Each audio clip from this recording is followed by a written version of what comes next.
I was thinking walking down the hall there, I was thinking back when I recruited T.J. Yeldon. I think the final selling point on him was we said, hey, T.J., Coach Saban don't let the freshmen talk to the media. And he was like, well, I'm all in on that. That's kind of the way it is with the coaches. No disrespect to you guys, but I'm excited to be back. I grew up in Rainsville, Alabama. It's 2 hours from here. My family's still there. My wife's family's in Troy. It's very easy for us. Got a lot of fond memories here at Alabama. I think this is my 10th year counting as a player, a graduate assistant, and 6 years with Coach Previous. This year would be my 7th year with him. Alabama's very special to me.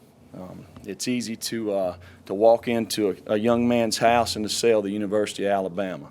When you grow up in this state, you kind of got to pick a side. And in my family, I chose Alabama. My dad chose Auburn. But I think I'm trying to bring him on our side now. But I'm excited to be here. The first day that I came back, I think it was maybe December 11th or 12th, it happened to be graduation. So I've been gone for 3 years. I walk in here, and it's actually graduation. A lot of guys that I had spent a lot of time helping recruit, watching these guys graduate. I walk in, and I look, and I see some of the parents I hadn't seen in 3 years. So it's kind of what this place is all about. I'm very thankful for Coach Saban, starting out as a high school coach. A lot of guys ask me when I go speak at clinics, how'd you get where you're at? And to me, it's really a stroke of luck. I just try to do the best at the jobs that I had. Very fortunate that Coach gave me an opportunity. And worked in a lot of different roles here, from the weight room to academics, player development, just doing what I could to try to help the organization. But learned a lot of football in the 6 years that I was here before. Coach gave me the opportunity to be the defensive back coach. And I'm very thankful for him for that. When I left here 3 years ago, I went to Florida State and was real easy transition for me because Jimbo Fisher had worked with Coach Saban. The practice schedules, his philosophy, everything was very similar. And for me, for a first job as a defensive coordinator, that made it really easy. Got to work with some really good people, really good players. We won a national championship from there, going to Georgia, working with Coach Rick. Probably for the last 2 years, I learned as much about being a man from him as anything. Very thankful for the opportunity that he gave me. The one thing about in this business about moving, you get in this business to have a positive impact on kids. My first job, I tell guys in recruiting, you're probably not going to find any defensive coordinator in America that his first job, he was a K through third grade PE teacher. Done that for 3 years. You're just not going to find that. My family has a history of educators, and to me that's what it's about to players. But unfortunately in this business we do have to, there is transition, so that's the tough part. But it was good to get back to see some of the old faces, the Ryan Andersons, the Dalvin Tomlinsons, Big Shank, just guys that kind of involved in recruiting. So it's fun. It's fun to be back in the building. Unfortunately, there's some folks that were here before that's not here now. Every day I see Miles, may get a little emotional here, but I see Miles' name on the plaque there. So, excuse me, I'm sorry. But you got people that poured into this program, so this means a lot to the people in this state, and it's a very special place to me. We've got some changes on our defensive staff. Carl Dunbar will coach the defensive line. Tosh Lapoy is still here coaching the outside linebackers, and Derek Ansley is now coaching the defensive backs. That's 3 guys that the first thing they're going to do is put the kids' good intentions. I mean, everything, they're going to make the kids work hard. They're going to buy into the program, and really good guys. I think we got a good staff here. Talking about this year's defense, this is a 2016 defense. It's not 2015, 13, 9, 10. This is 2016.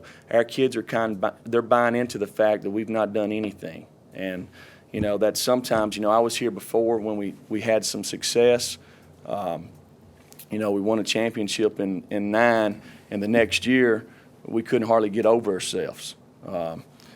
2011, we had a little better transition after we'd experienced it before and understood the growing pains.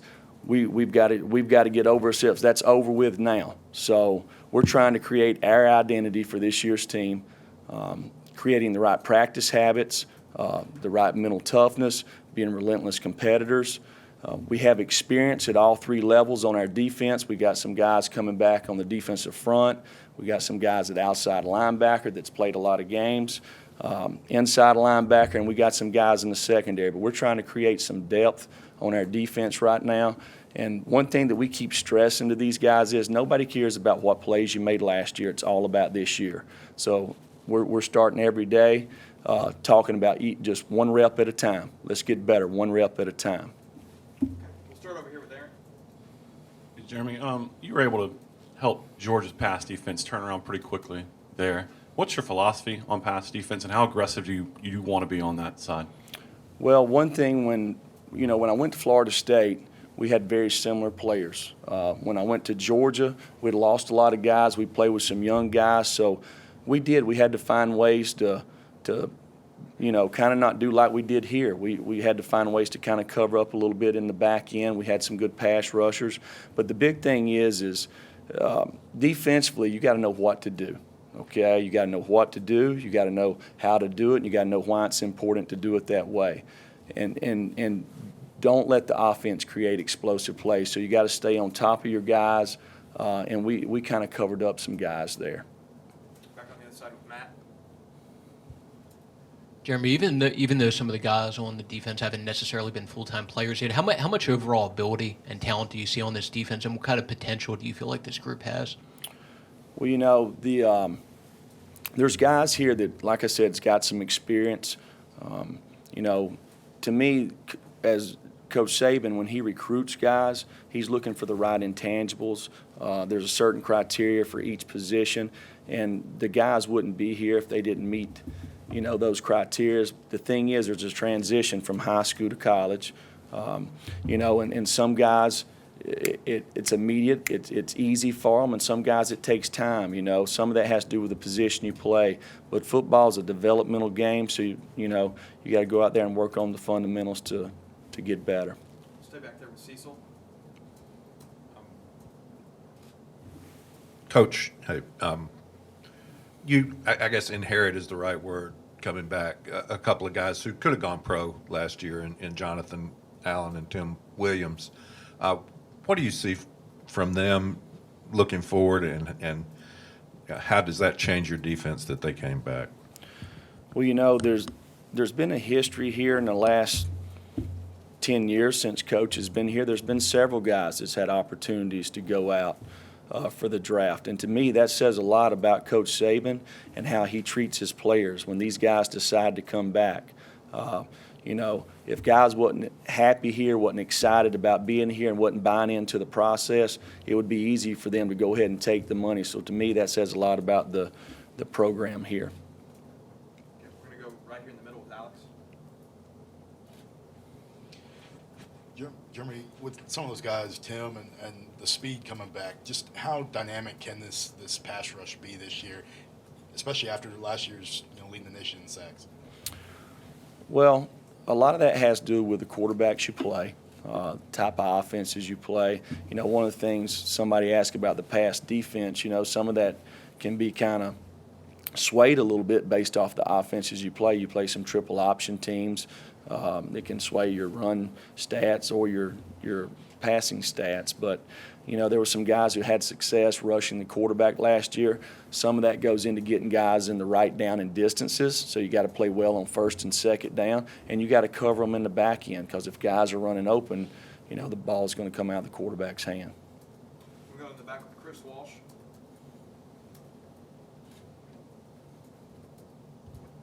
With Coach Saban, obviously the scheme doesn't change, but it seems like each coordinator kind of has their own thumbprint on what the defense does or the offense.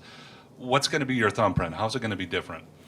Well, this is Coach Saban's defense. Everything in this program is Coach Saban's. When I left here, went to Florida State, I installed the defense that I learned here. As a coach, you got to take your little wrinkles that you've learned over time, and every year as a coach, you're looking to improve. That, to me, that's the one thing about that coach is so good at is he's okay to change. Now, there's got to be a reason for it. You know, the offenses kind of change a little bit, so every year as a staff you do quality control and you're trying to find ways that you can make your defense better.